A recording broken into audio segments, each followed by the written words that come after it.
I mean, really, you can evaluate it by doing something as simple as going to your iPhone and like looking where your battery time is being taken up with your phone, and then how much of that time actually is you being awake. So you can categorize truly what your why is. You can have it like, here's what I actually think it is, and then here's what it truly is, if you really want to put some measurement tools in place. You're listening to Guards Down. This is Greg Washington.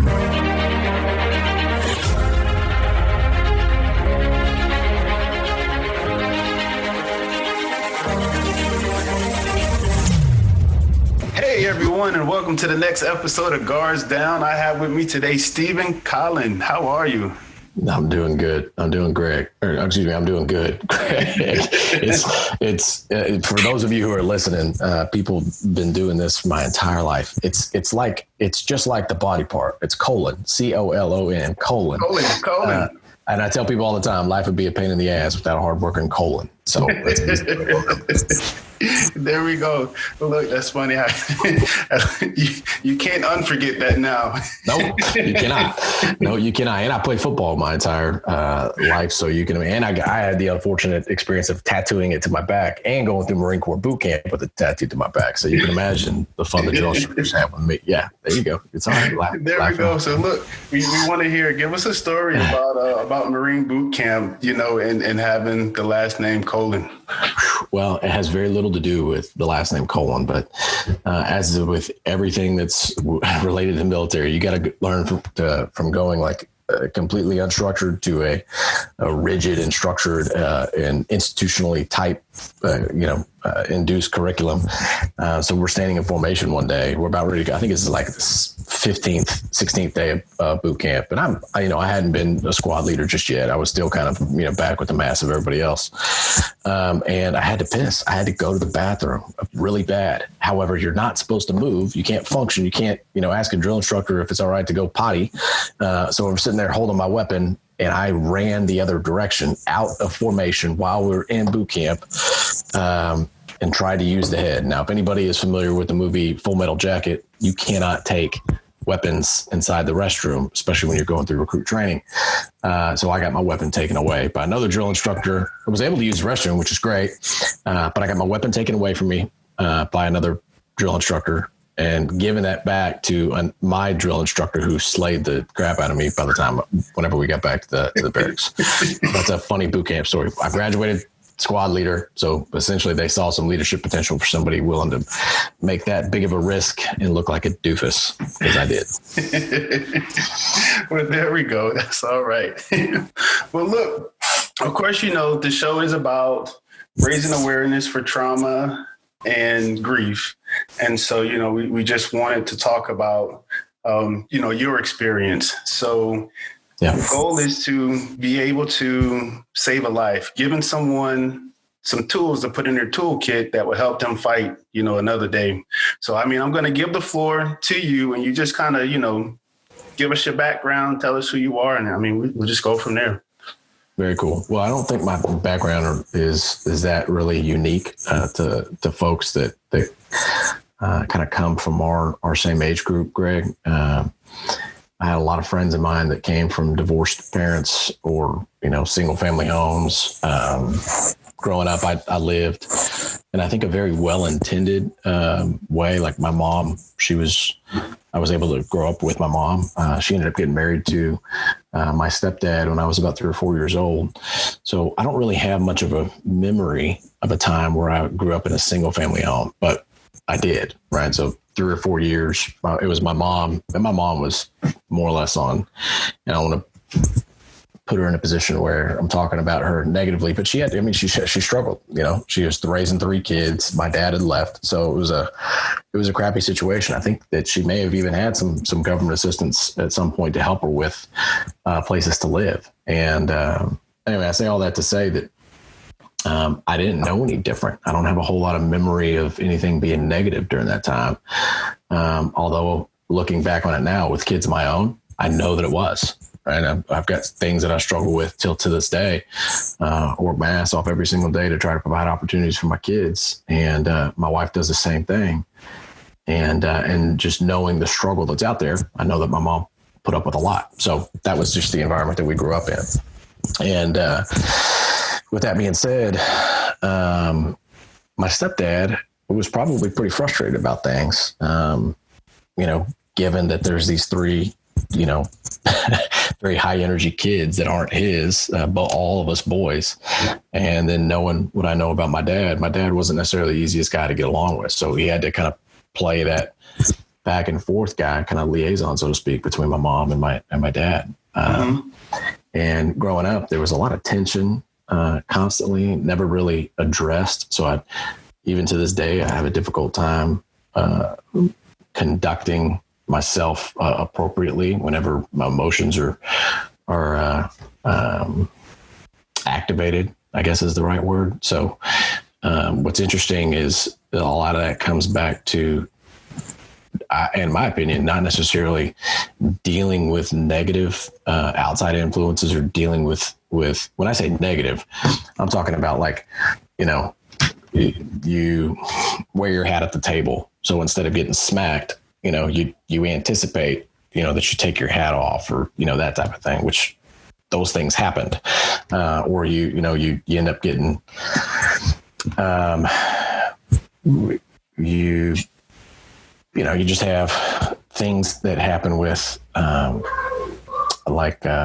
guess disciplined, like spanking your kids, taking that too far, spanking them out of frustration or getting the hell, kind of getting the crap kicked out of you by your stepdad because he's frustrated dealing with, his work stuff and then having to deal with us boys and having to deal with my dad probably putting a lot of pressure on him. Like, so there's a lot of really, really tense and awkward situations that I can think about growing up that were very trauma induced, if you know what I'm saying. Yeah. No, I get what you're saying, especially with, dealing with your stepdad. And I had this conversation with someone the other day, and we were talking about how, as adults, we're learning how to be adults just as our kids are learning how to be kids. So we're all kind of winging it at the same time. And so, how you handle your shit as an adult, of course, affects like the people around you. So we've already been through what kids are going through. So we kind of understand and know what they're doing. But, they're still looking and learning from us as well. So let me ask you, right, with the environment that you grew up in, between your parents and the role models and the people around you, did anyone teach you how to deal with grief and trauma? I would say it was my mom, right? Because she was so well versed in adversity. She just kind of oriented her behavior in a way to deal with it. And some of that means that could she have dealt with it more productively? Probably. But, looking back on it now, there was a lot of things that they did do to try to help us deal with these challenges. And I'm talking about like outdoor activities and, joining Cub Scouts or playing sports or getting us involved in church. So there was that attempt at molding and positively influencing us. And I think that to a certain extent, that like took root, right? Because I've always had a relationship with Christ, and so there's scripture that you can learn that deals with trauma. And as of lately, there's been some research done. I can't remember the name of the organization off the top of my head, but about like child neglect, like childhood neglect. That's a diagnosed type thing. I didn't realize that was a thing. I just always thought that that's how it was because that's how I grew up. Not that it was good, bad, or different. It just is what it is. But that neglect. And so now, like when I see things happen with my son, I'm like, goodness, honestly, it makes me upset that, my parents weren't more deliberate whenever there was an awkward or tense or, some type of issue. They could have helped like break down what was happening at that time so you could process it. So any type of anxiety or any type of whatever doesn't come out on my kids. And, when I see that behavior happening in my son, I'm like, I have to kind of unpack crap. I can't overreact here, or I've got to try to deal with how I'm feeling and then explain to him best ways to try to navigate what he's going through. Mm-hmm. So when you talk about it, and we're talking about family issues when dealing with, generational trauma. And so you're kind of hitting on this aspect of collateral damage. Yeah. Right. So what's happened to you, of course, essentially how you react and what you do affects the people around you. And so just speak on that aspect of the collateral damage of growing up with, with having to deal with that, and, where you're at now when it comes to parenting. Yeah, I think it's a great topic that doesn't get talked about enough. So there's kind of there's obviously more than two pathways that can happen as a result of good or bad or different ways to upbring. The two that I like to categorize is the victim or victor type of pathways. And for a lot of time in the military, and you probably saw this, Greg, coming out of the military, there's an easy way to go through the military. There's like a path of least resistance type that kind of slides. In the Marine Corps, we call it skating. You can kind of skate your way through certain things as opposed to kind of paying the price, doing what it is that you need to do day in and day out and kind of earning your stripes. And same thing to be said, kind of getting out of the military, there's a way that you can kind of skate through life, leveraging entitlements and the way that these things happen, be it milking the system, claiming that something's wrong with you. There's a book that's actually written about it called Tribe. Sebastian Younger wrote about it, where coming out of the military, there's folks that leverage the disability system to their benefit, as opposed to, being truthful and honest about what took place, so they could learn to take individual responsibility and go produce something with their life. And there's two pathways. There's two distinct pathways. So whatever happened to you whenever you were growing up, you can use that as the same kind of skating your responsibility. I'm going to kind of push responsibility on somebody else, or you can deal with it and put your best foot forward and try to help your kids, your family, and go help the future generations be better, for you having lived, if that makes sense. Yeah, that makes a lot of sense. So for you, was that your reasoning for going into the Marines? Yeah, it was a fuck up.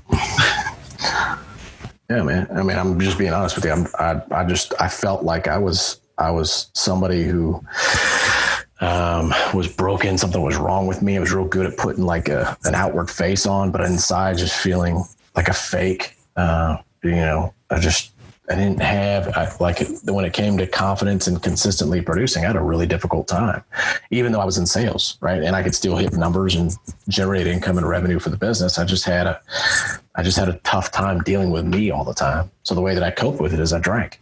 The way I coped with it was I looked for people who told me it was okay to feel sorry for myself, as opposed to looking to people who could, tangibly set an example that I could witness from afar. Not that I could use as a crutch, but just watch and observe them win and go, that's how you win. I forgot. It actually takes a significant amount of work. I have to go and physically invest the time to go and undo something that's not producing what I want, to go produce something that I do want to have happen. Mm-hmm. Man, I see. And so when you talk about, saying does that make sense? It does. It makes complete sense.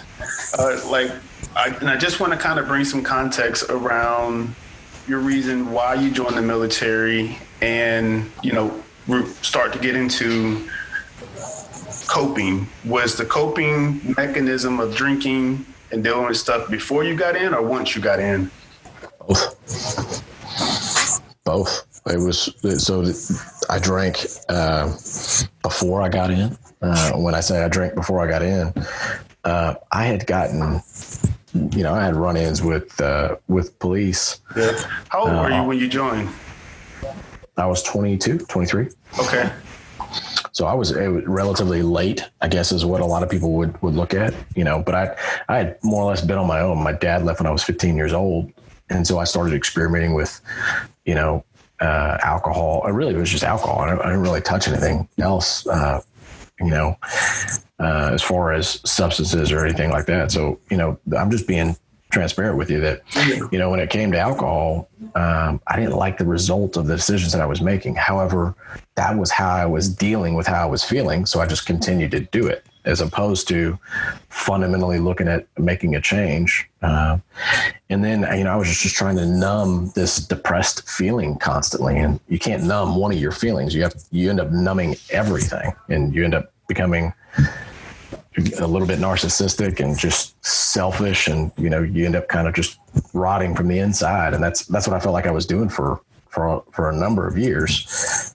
Military kind of helped you kind of put together this nice polish to certain things, but not really deal with still those internal things. Those internal things came out after I had gotten out of the military. And what I mean by that is, like you hear people talking about faking the funk, right? So if you don't know your steps, whenever you're doing drill or, being an NCO, just counseling sheets, all of those kind of hard work type things, those were kind of gaps in the military that you can kind of address, but you're also kind of lost in the numbers. So you're never really uniquely exposed to developing those inefficiencies until everything is hinging on you. You know what I'm saying? Mm-hmm. Yeah. You got to get lost in the numbers whenever you're in the military. I got you. Okay. So when you talk about, your experience growing this up. Is almost like a therapy session. My goodness gracious, man. Is that what this was meant to be? Not at all. Not at all. I was messing with you. For me, it's just like we'll have real conversations just because the stigma is about always having to be on guard, always having to, have this wall up or to show this front that you can't let your guard down, but being able to talk about issues that we go through and just having an understanding that we're not alone and we're also not the last ones to go through it, that there's going to be others, help give that sense of camaraderie amongst, all of us veterans that are going through this. And so, just being able to just have a conversation, share and talk and,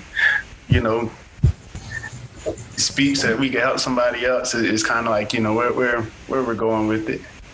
Yeah, no, I'm with you. Yeah. The whole idea of you. So like in the military, when you go to West Point, right. And I'm just trying to draw an analogy here. You're hopeful for those that you care about that, you want them to go to West Point too. Or me, it was, you wanted folks to go to MCRD because that was how you first started interacting with the military. But there's a structured process. It's almost like a matrix of things that you have to go through in order to produce an outcome. And, you go to West Point, the outcome is lieutenant. Marine Corps boot camp, the outcome is you're a basically trained Marine. And I think what ends up happening, or at least this is what happens for me, when all of those little matrices are gone and you have to now create this entire framework for yourself coming out of the military. That's why it takes so long for folks to, you almost as if you think everything should be almost uniquely perfect to you. You go to school, you get good grades, you get a good job, right? Well, that's not always the case, especially in today's economy. So there's this illusion of doing things right or doing things perfectly that whenever you're dealing with what we're talking about here, you're gonna screw up. You almost have to get used to the fact that, hey, listen, things aren't going to go right for a period of time. And even for those who things are going quote unquote right for, it's certainly not going to last and it won't be consistent because they're going to screw up eventually. Yeah. No, I like how you put that. So I have a really close friend that always talks about exiting the Matrix, and he loves that old movie, The Matrix. And so, whether you take the red or the blue pill, depends on if you stay in the matrix or choose to exit out of it. And then you're faced with reality. And so, you're talking the same thing when you're transitioning out of the military and the matrix is now removed. Right. And so now you're setting your own boundaries and your own parameters, and you're having to find your own purpose all over again, because when you're in the military, everything was given to you. You're wearing this uniform, you report here, this is your mission, this is task and task condition and standards, this is how you're to execute. And it's roger that. Yeah, you shut your brain off and do what I'm asking. Discipline is instant willing obedience to orders. So what happens in the absence of orders, and what happens in the absence of discipline? Nothing based off of that formula. So it's a huge paradigm shift that, good, wrong, or indifferent, every one of us who get out of the military, who eventually will strap up whatever type of civilian, boots they have on, that they need to go through it. Yeah. I was reading some incredible statistics, and I don't know where I heard them from. There's a buddy of mine who does a lot of vet transition work. His name's Chris Hoffman. He actually runs an organization called Vet Empowerment Training and Coaching. It's like elite training for military folks who are in the corporate world. He sells programs to companies. He does a damn good job at what he's doing.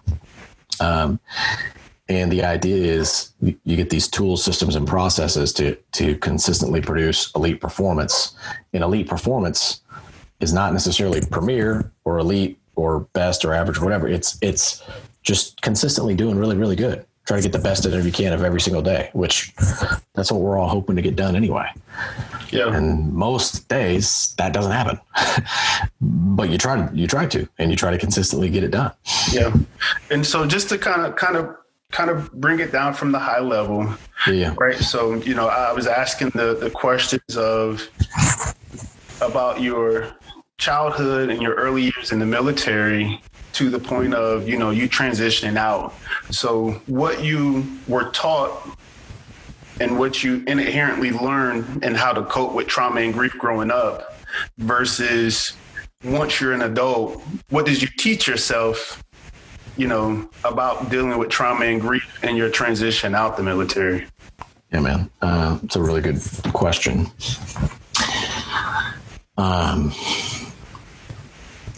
So there's a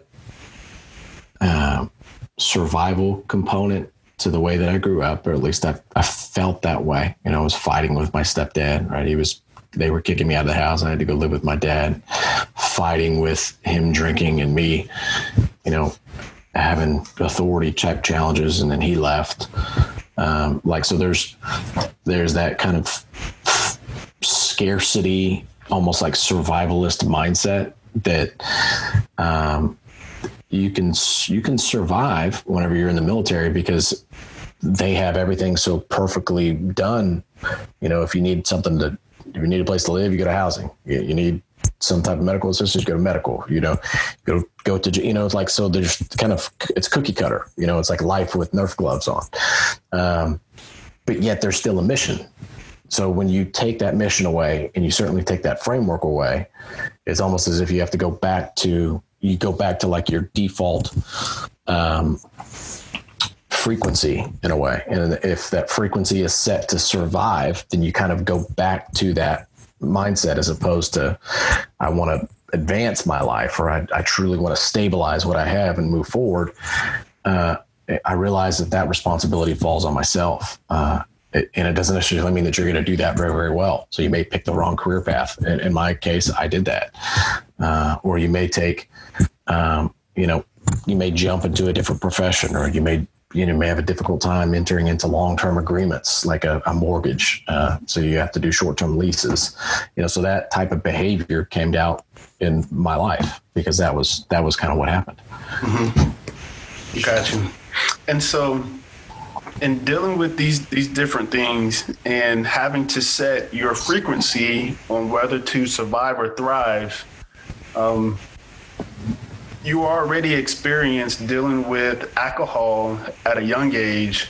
So knowing that, what did you do at this point, in your life to learn how to cope? Because it sounds like you set your frequency to thrive, because when I look at you now versus what you were telling me earlier, I was like, it's no way, Steven is a fuck up. Like, but I don't see it. We were on earlier and your son's playing Mozart in the background, on the piano. Yeah. Well, my wife is an incredible woman. I'll just put it to you that way. I can't remember the name of the book, if it was Think and Grow Rich or if it's Master Key to Riches, but Napoleon Hill essentially sat down and he studied a lot of people. And I say this because I was taught this, going through like a self-development program and curriculum. But the reality is the application of my life. This is absolutely true. You can wreck your life for generations and rob yourself of millions and millions and millions of dollars in actual happiness if you pick the wrong partner. My wife, I kid you not, is like my hero. She is always my one to tell me that's a stupid idea, or yeah, that's a great idea. You should do that. And she's almost like my last line of defense against myself. Got you. So having a partner is your last line of defense, or how I like to say, your litmus test into your decision making to make sure you stay on the right path. Yeah. I got you. So I mean, you do it myself too. It's like, we were just on vacation, and, like on vacation, you're supposed to like be able to kick your legs up and kind of relax a little bit, right? Because you plan for a vacation, you plan, to have some white space in there. And, typically if you take away some of those standards, you loosen the standards a little bit, you can reproduce some bad habits or some, you can tiptoe into some bad things. And I was like, man, what would it be like? It seems like everybody out here is drinking alcohol and they're having fun and it's relaxing. I couldn't do it. Like I was like, I don't like the result of what happens when I go that route. So, I don't even mess with it. I don't even want to mess with it. So, You know what I'm saying? And I get what you're saying. I'm thankful that my wife was there too, because it's like she reinforced it. Yeah. You think about why you drink. And for some people, drinking to have fun and socialize is one thing. Drinking to numb away the pain and feelings and to forget is another. Yep. And so, what did you use to replace drinking? Eating, like overeating.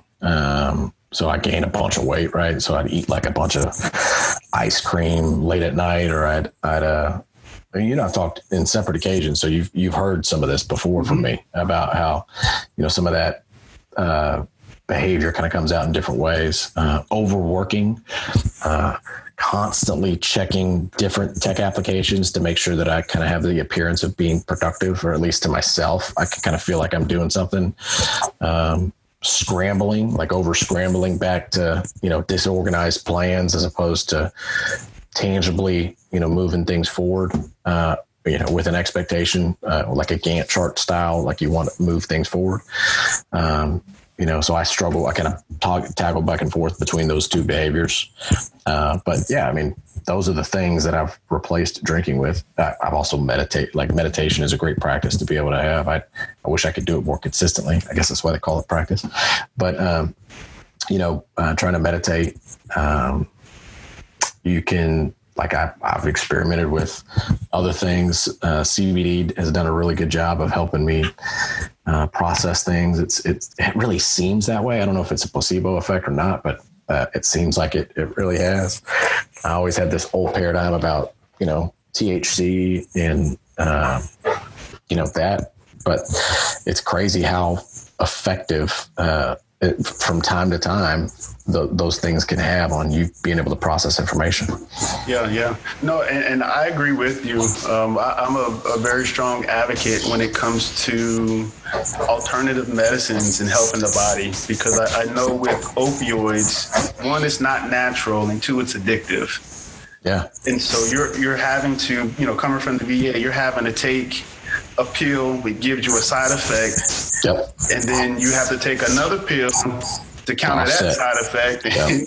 And you know, before you know it, you have this bland life and feeling about yourself. So being able to take natural products that, you know, naturally fit the body and help with the symptoms of what you're dealing with is key. And so I strongly believe in CBD and medical marijuana. Well, I don't think that it's even just I mean, I agree with you, but whether I agreed with it or not, that's what's great about scientific literature. There's scientific literature to make the case that these particular mediums are very effective, whether you and I agree with it or not, which is why I'm saying it's very possible that the placebo effect could be the case. But what I found is in my life, in literally sitting here having a conversation, seems as if I can functionally behave better and think clearer, even taking something like CBD, like a CBD oil. Charlotte's Web is an example of a brand that's sold here locally at a place that's obviously the potency and consistency between their raw materials they put in their product is, you know, it goes through some type of certification process for what we freaking pay for it. I'll tell you that. But you know what I'm saying? Like those are examples of things that have helped. And I can't see how, to your point about opioids being addictive, that's not necessarily a great recipe for a lot of my brothers and sisters that are getting out of the military that may or potentially feel as if they have to be on in order to function. And it's just, there's been a lot of people who've lost their life high on things that were prescribed to them by the VA. I got you. So so just to kind of recap, when we talk about, you know, like learning how to cope, going from unhealthy to healthy behaviors. Yeah. You first started out drinking, then when you stopped that, you substituted it with overeating. Yeah. And then you recognized the fault in there, and then you went to overworking and, you know, scrambling to make yourself busy just to keep yourself occupied. And then you have this transition point of, let me get more productive. What caused you to make that change?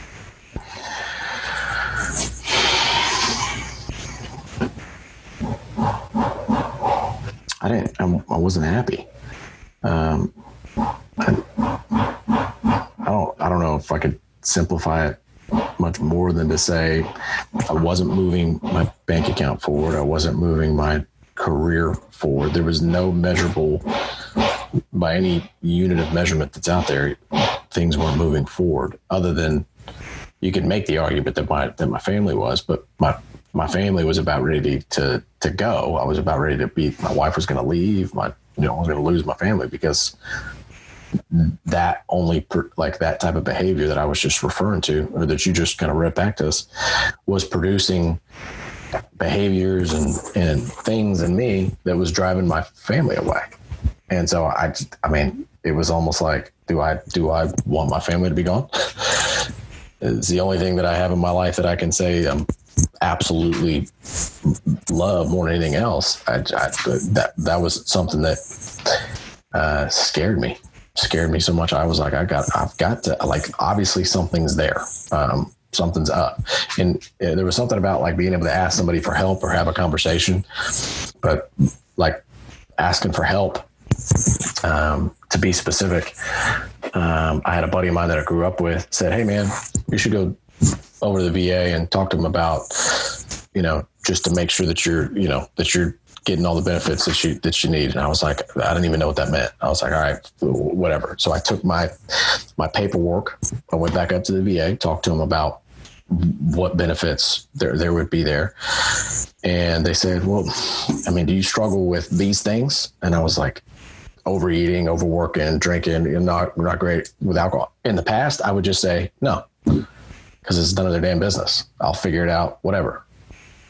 But I had just had a conversation with my wife about family not even being part of the equation anymore, where I was like, yeah, man, I do. And it was just through a series of conversations with a couple of counselors, a couple of people, that realized, I've got a very dysfunctional way of handling issues and conflict and problems. I need to make some changes. Yeah. Okay, so I want to go to that point. We're going to put a pin in it, dysfunctional way of handling things. But I want to go back to what thoughts, feelings, and actions were that you displayed or showed signs of that you were dealing with, trauma and grief. I would hide my behaviors. Like I would do them at nighttime. I wasn't proud of the things that I was doing. I tried to be alone whenever I was doing them. I wouldn't feel better about myself. I'd set things down on my calendar and not get them done. And that would suck away my self-confidence on my ability to be able to have follow-up and follow through. Those were some specific examples of destructive behavior that I was doing. Yeah. Okay. And so going through that and understanding, that you wanted to see change because you were on the verge of losing your family. Let's talk about support. What were some things that you did to help yourself? Exercise. So you just get up off your ass and go move. That helped. The way it helped, be out in the sun. It helped to stop drinking. It helped to have more authentic conversations with people who were in positions of leadership. Those were things that I had to start doing regularly. And if I didn't, I felt like I was sliding backwards, whether I was or not. That's how I felt. And so I had to really kind of be very deliberate about putting things on my calendar to get me out of my comfort zone. And I still do to this day. Like I had a conversation a little bit earlier with somebody who got me out of my comfort zone. I try to do it in some way, shape, or form a little bit every day. Yeah. So getting out of your comfort zone. And it sounds like once you started exercising, you got around other productive and positive people that helped encourage, Yeah. Well, I mean, when it's somebody else, like even if I were to go back and listen to what we just talked about for this last 30 or 45 minutes, like I want to slap myself upside the head and say, yeah, but yes, these were these negative things that took place, but look at where things are now. Like let's focus on how you are moving yourself forward. So even going back and rehashing some of that stuff it's painful because it's like you have to physically experience that again, but you experience it less and less. The more you go back to those painful things, it becomes less painful and less traumatic because you have a different, more fresh perspective. Instead of your default being those negative behaviors, your default becomes whatever positive things are going on in your life instead. And so that balance, I've noticed now that there's patterns that I can do. I can actually influence how I feel the day before by how I wrap the day prior, or I can influence the day after based off, you know what I'm saying? So like there's different checks and balances that you can do. Gotcha. Okay. So when you're going through, do you feel like you have to hit rock bottom or reach or come upon, your darkest moments in order to make a change? It used to be that way. Now it's more goals. So like if I'm not performing at the level that I want to be, either my goals are off or my behavior to like reach that goal is off, so I can make a change. And there's a really, really successful entrepreneur who said, never fall in love with the businesses that you create. Right. So you're creating a business. It's kind of what you do when you're an entrepreneur, whether you work for a company or you work for your own. The behaviors that produce the result is more indicative of who you are, not you are that company or you are that brand. Those are two distinctly different things. And that was such a paradigm mess up with me because even from the time in the military, it's like you are a Marine. It's like there's even like this infatuation of continuing to be a Marine after you're gone. Yeah, but what about me? What about you, the unique individual that develops the success? You know what I'm saying? Like I'm not gonna because I don't have my high and tight anymore. If I grow facial hair, am I still a Marine? Like you know what I'm saying? Like there's a distinctly 18-year-old PFC that looks way different than I do right now. Right. You know what I'm saying? And I like that you put that together because defining who you are and not letting your job define you is very key. And I think a lot of us get lost in that because we spend, 15, 10, 20 plus years doing our job and being that soldier that defines us. And you definitely have to look in the mirror and say, I'm Stephen Colin, I'm Greg Washington. You have to know and define you. So I'm very glad you brought that point out. So going back to support. Yeah. Right. So for you, it was getting off your ass, exercising, and, starting to hold yourself accountable. What about from the outside looking in? What did you want others to do to help you, during your transition? In the beginning, I wanted them to do the work for me. In the beginning, I wanted them to listen, provide feedback, but the reality is the result is the work that needs to get done. And nobody else is going to do it for you. You have to do it. So that was the biggest thing. Yeah, I got you. Okay. And so what I mean by that, just to be clear, to elaborate on that, you go find a mentor. You go find somebody who's willing to listen to your gobbledygook, right? If they're going to take the time, energy, and resources to listen, then whatever input they have, if you're fortunate enough to get any from them, that you need to do that work. And if you don't do that work, then what you're doing indirectly is you want them to do the work for you to get you to move forward. That is the biggest delusion in the planet. You have to be willing to go out and take whatever action is necessary. And when you hear this over times, people talk about how just action cures all fear, just continue to take action. Yeah, that's true, but it's almost a given. It's within the context of the framework that's going to get you to move forward. That's where the action needs to be happening. And sometimes it takes a lot of action to find out that you need to get to that point. And that's kind of where I was. So that's where I was saying, in the beginning, I almost felt like if I go and talk to this person, they have the answer. They have the secret. When the secret really is just a net result of us being together, me and that person, and we can come together with a plan. I can follow that plan, and then I'll double check with them to make sure that we're still making that progress. And if you don't make the progress, then typically the responsibility kind of falls back on you. Yeah. And so, having a mentor or life coach to help you. So someone that will listen to you and provide you honest and clear feedback. And, what you're saying is if someone's willing to take out that time to do that, then, you should honor that. The other part is if you're spending money, right, to get that kind of help, you as a person don't want your money to go the waste. So, you hold yourself accountable to do the work. That's right. It's just some things to think about for everyone out there.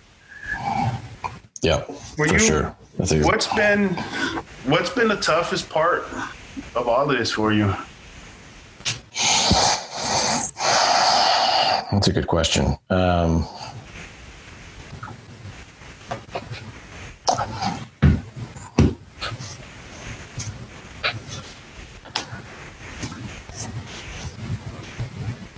Consistently doing good habits, to consistently changing your self-talk, with that kind of default voice and that perspective.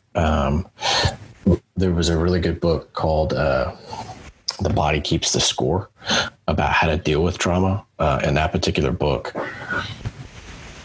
it was like I was sitting down talking to somebody that knew me and processing information. It was like, oh my gosh, this person's been walking around watching me the whole time, or something along those lines. But it was really bizarre about how there was legitimacy to the to the energy in which you process information. So how you interpret threats and how you categorize information, that was really, really helpful. for me. Yeah. And no, I've actually, read that book as well. And I mean, I felt like it was talking to my soul at some points. And I was just like, all right, I get this, I get that. And so it's a really good book to read. And so what it sounds like the toughest part of your journey has been being consistent in your growth. That's what it sounds like. Would that be a good? Yes. Good summary? That's a good way to put it. Okay. When you look at the fact that, you're going through trauma, you're going through grief, and you're processing it, it's that old saying, hurt people hurt people. Yeah. How do you make amends?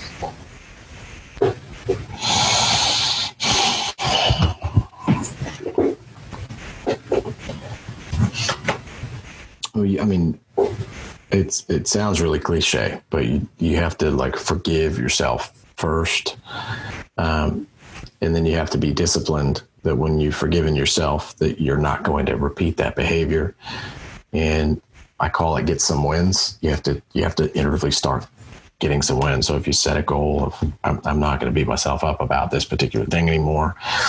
And then you have to go to the individuals that you feel that you've kind of held in contempt, so to speak, for them producing this, negative thing, and go from there. Like I, in my opinion, that's how I had to do it. I had to, first of all, like I think I've said I way too many times that I really would like to admit, but my wife and my family, and the fact that she wasn't meeting her goals either, and you as a man, you as a provider, you as an individual, you're literally robbing people around you of their future self that they've wanted to become or wanted to have when you're not. So it's like you have to understand with that level of gravity and that amount of responsibility that, you have to make those changes. If that makes sense. Yeah.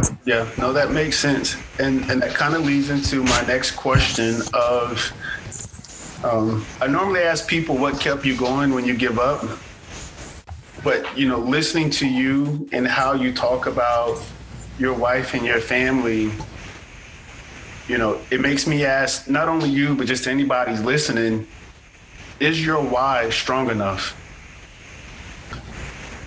Yeah. Well, sometimes that's not even clear to people, like what their why is. Like my why, when I was 15 years old, was to be able to make enough money to buy groceries and to pay the people that I lived with rent. Right.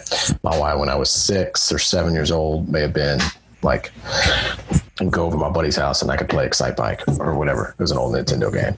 Those 8-bit Nintendo players know what's up. So,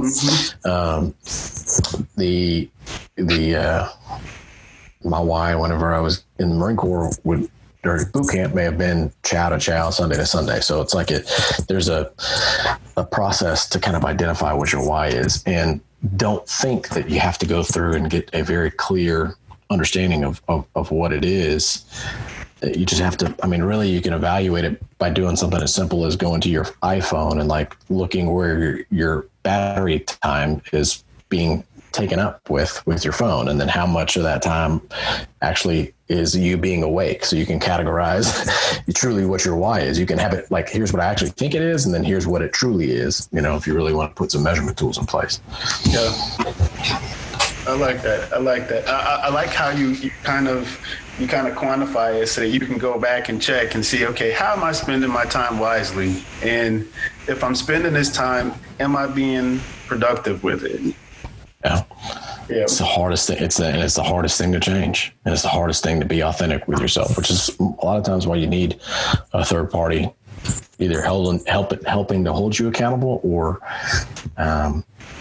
helping you identify where those KPIs are in your life. Mm-hmm.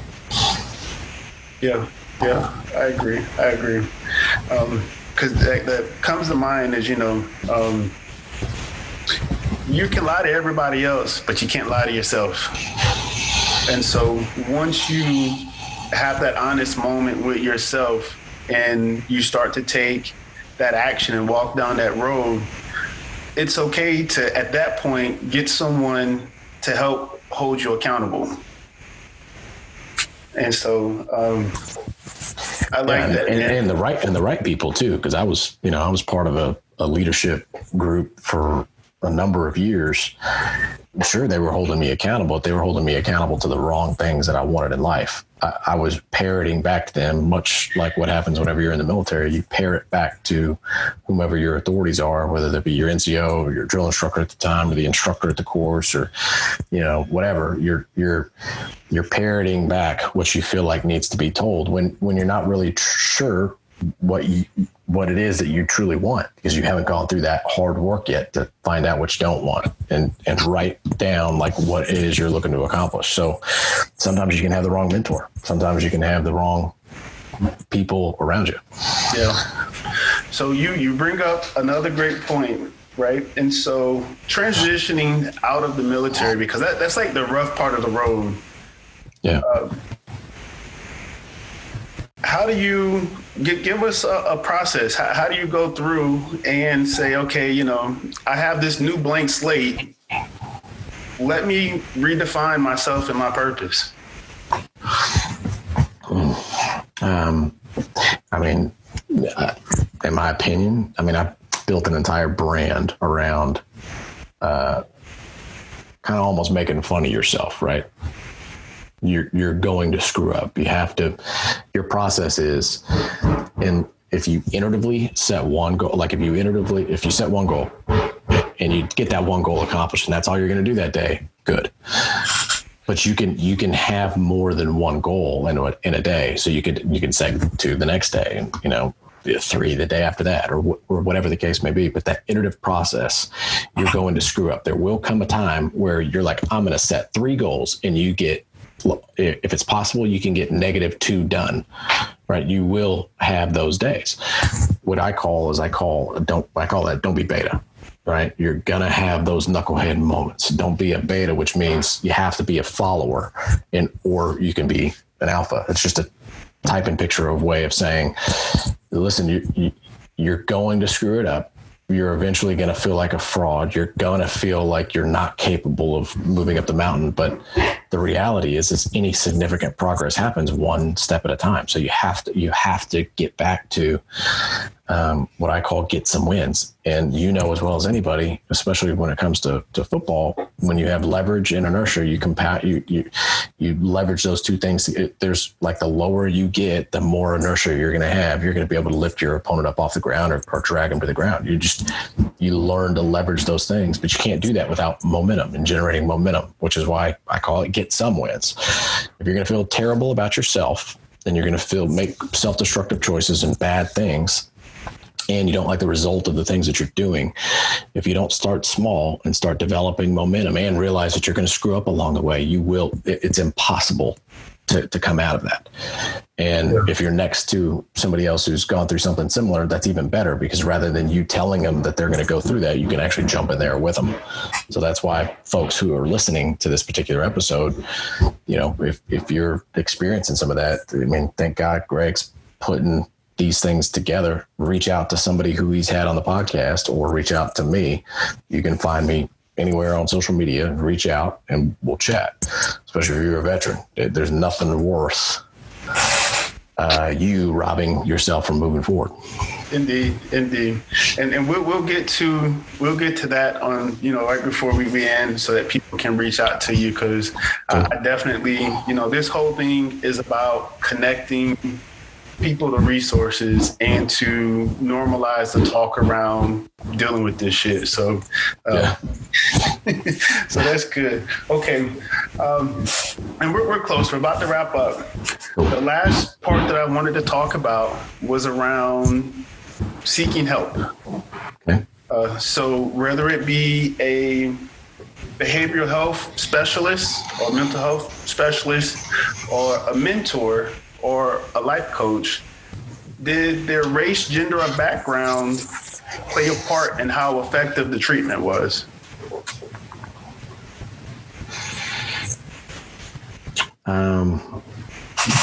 I think so. I think so. Like I'm in business ownership now, right? And so I deal with people who either want my service or don't want my service, or our company, so there's my profession has a lot more resistance, I think, and adversity, just because I'm dealing with sales and, that type of thing. And so you can perceive a lot of conflicts when conflicts aren't happening. And so when you're talking with somebody who's going to help you, help shape your perspective on how you're going to view things in the world, the less conflicts that you can have through that process, I think the better. However, if you end up talking to a male, if you're a female, or a black guy, if you're a white guy, or, all of those things, however you want to perceive it, just realize that they're there to help you. Like we went to Colorado this past, I think it was about a year and a half ago. And there's some guy that we just happened to run into.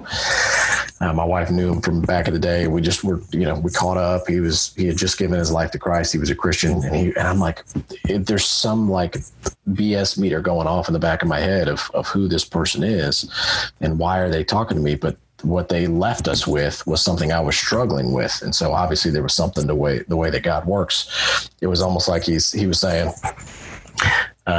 this whole time we've been talking, like he stopped the conversation. He's like, this whole time we've been talking, I've just had this overwhelming sense that I just need to tell you, God wants you to trust your wife. And I'm like, trust my wife? Like, I don't know this guy. What is he doing talking to me? That's so weird. Thank you. God bless you, man. It's a good chatting. See you later. But the reality was I was always perceiving like my wife being critical of me, of that's the reason why I'm not able to consistently produce, as opposed to just trusting that her heart's always in the right spot. And so now that she's almost like the reason why I want to have so many things happen in our life, or, my family is the reason why, is because I'm not perceiving threats all around me, as opposed to the way that I was viewing things before. I don't know if that makes sense, but that's kind of what came to mind when you asked that question. No, that makes a lot of sense. Because when you think about help, your spouse is literally that first line of defense, like you were talking about earlier. And, you constantly hear and read about choosing the right spouse is going to determine, your happiness and success in life. And so that's exactly right. Being able to find someone that has your best interest at heart and is willing to, to put forth that effort, like you said, being able to trust them is key. Yeah. I like that, Stephen. I do. All right. Well, what advice would you give your younger self?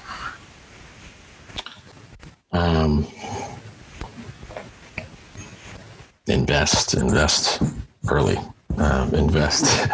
Invest in yourself, but take your money and put it somewhere so it can start helping you make some money. Don't always make decisions with those things based off of fear.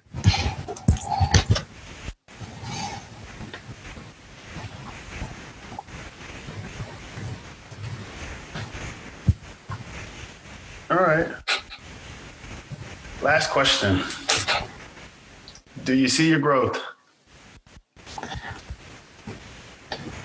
Yeah. I mean, if I'm being honest, yeah, I see growth. I still have to retrain myself to see whatever's going on as growth, just because I just see it as work, right? I